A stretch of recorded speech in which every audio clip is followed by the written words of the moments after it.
আষাঢ় মাসে আকাশ ভাঙ্গা যেমন বৃষ্টি ঝরে, কান্দে নয়ন একা হইলে কেমনে বোঝাই তারে। বন্ধু তোমার দেখা পেলে যাই যে সকল ব্যথা ভুলে, ভুইল না যে তুমি আমার, হে বড় ভালোবাসি তোমারে বন্ধুরে,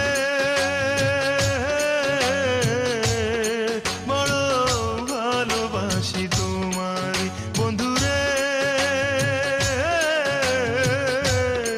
বড় ভালোবাসি তোমারে।